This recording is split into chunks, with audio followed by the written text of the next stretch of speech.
Mircea Eliade, dans l'histoire des croyances et des idées religieuses, nous raconte une très agréable histoire, très enseignante. Il nous dit que nul événement historique ne traduit mieux la fin officielle du paganisme que l'incendie du sanctuaire d'Éleusis en 396 par Alaric, le roi des Goths.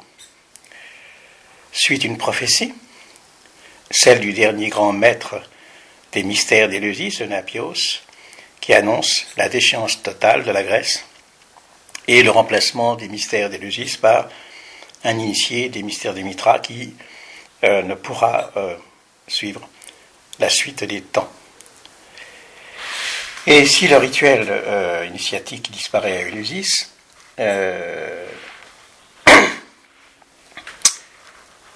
Eliade nous dit ceci.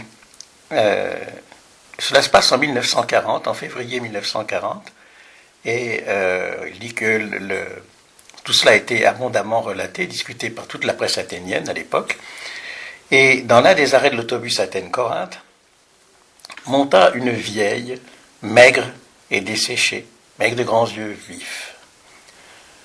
Comme elle n'avait pas d'argent pour payer son billet, le contrôleur la fit descendre à la station suivante. Et c'était justement la station d'Éleusis. Mais le conducteur ne peut pas remettre l'autobus en marche. Alors tous les voyageurs décident de se cotiser pour payer un billet à la vieille. Et à ce moment-là, la vieille remonte et elle dit « Vous auriez dû faire cela plus tôt, mais vous êtes des égoïstes. Et puisque je suis parmi vous, je vais vous dire une chose. Vous serez châtiés pour la manière dont vous vivez, vous serez privés même des herbes et même de l'eau. » Et elle n'avait pas fini sa menace que tout à coup elle disparaît.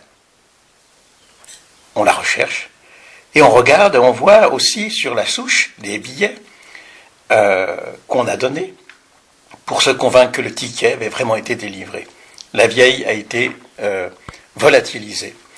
Or, Eliade nous dit la chose suivante, que vous pouvez voir à travers les hymnes homériques la mère de Corée déguisée en vieille femme dans la demeure du roi éleusinien Kéléos, qui prophétisait ainsi et dans une crise de colère reprochait aux hommes leur impiété, et elle annonçait déjà toutes les catastrophes redoutables à toute la région.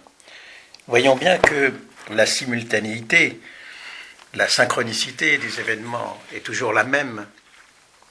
Des êtres exceptionnels annoncent quelque chose.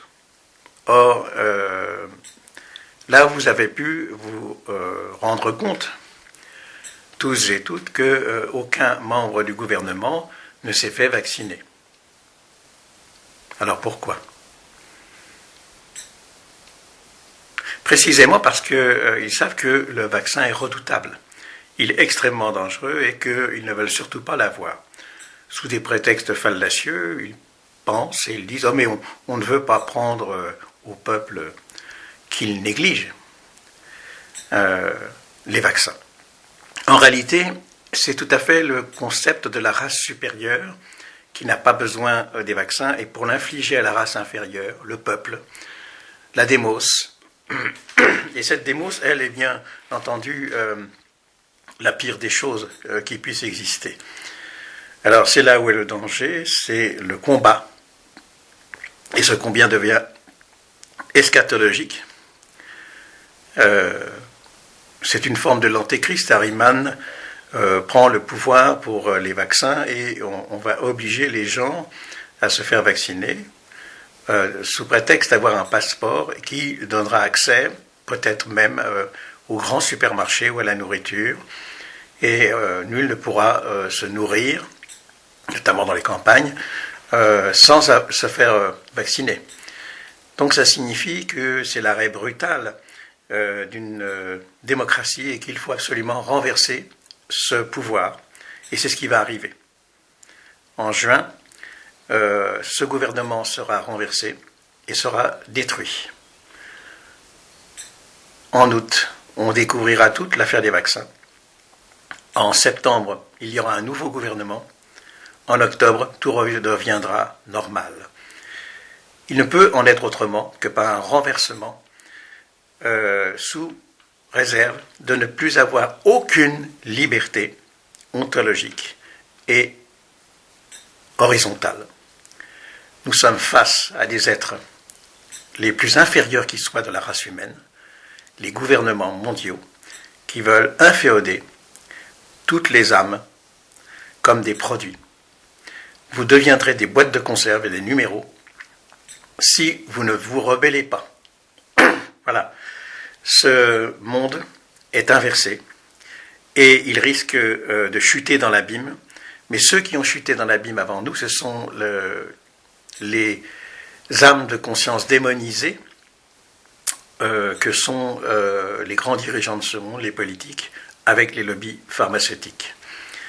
Et les pharmaciens ou les médecins corrompus qui adulent la bête. Chacun a rendez-vous avec soi, avec son destin et son devenir. Il faut se libérer. Les civilisations s'écroulent, les hommes disparaissent, mais l'ordre éternel demeure toujours.